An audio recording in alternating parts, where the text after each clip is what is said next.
This is Tim Bryce with my column entitled, My Crowning Achievement. Aside from a few fillings when I was young, I've been blessed with some rather good teeth. Year in and year out, I've dutifully visited my dentist for cleanings and have kept them in good shape. On a recent visit, though, my dental hygienist found I had broken a back molar, thereby requiring a crown. To dentists, this is like hitting pay dirt, as I discovered crowns can be an expensive proposition.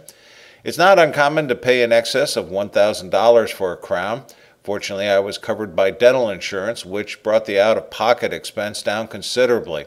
But I was mindful how expensive the procedure can be. Many years ago, it wasn't too expensive, but inflation and the technology of the 21st century changed all that. On the day I arrived for my procedure, the dental assistants began with a battery of preparations before allowing the dentist to work on me. I was asked to bite down on a big wad of silly putty in order to make an impression of my teeth. Whatever it was, it actually tasted like the famous polymer I played with years ago. As I bit into it, the suction of the putty was so strong that it seemed it was extracting every filling in my mouth. When they pulled the final impression out, I was relieved to see none of the fillings were attached. Next, they used a long cotton swab to apply Novocaine to deaden the senses around my molar. Years ago, I remember the dentist used a long, ominous-looking needle to apply Novocaine. To a little kid, the Novocaine needle could be terrifying. So much so, people preferred using laughing gas, or nitrous oxide, as opposed to facing the needle. I'm glad someone invented a simpler and less threatening means for applying the local anesthetic. The next step was to insert a variety of things in my mouth, such as rolls of cotton to provide a buffer between my cheek and gums, and a massive piece of plastic to pry my mouth open at a specific angle, allowing the dentist easy access to the tooth in question. It felt like a miniature sawhorse and worked just as effectively. A breathing tube was added, along with suction to draw my saliva away. The dentist then made his appearance, and after a few pleasantries, he applied some microscopic lenses to his glasses, which looked like a couple of Bic pens, and thus he began using a whirling drill to sand down my molar.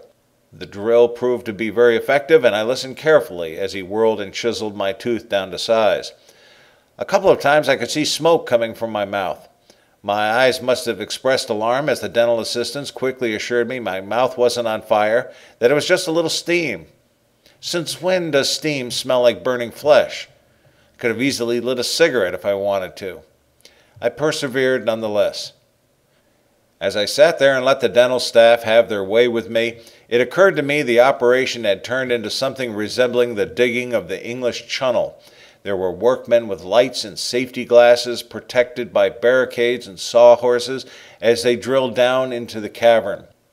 Lines were inserted to pump air into the chasm and water out of it. The analogy was so strong I had the unsettling feeling I was being worked over by the Department of Transportation as opposed to a medical team. After much work, the molar had been trimmed to size and a temporary crown put into place using a caulk gun, which seemed appropriate for a construction job.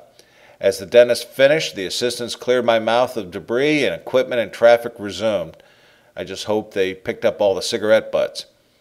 As I was leaving, I didn't know whether I should just thank the staff or take them out for a beer afterwards. I still have the final crown to be fitted and inserted, but this shouldn't be as big of a job as the Chunnel. It was an interesting experience, and I think I can now relate to those friends of mine who have had an inordinate amount of work performed on their teeth. In the end, all I could say is, thank God for Novocaine.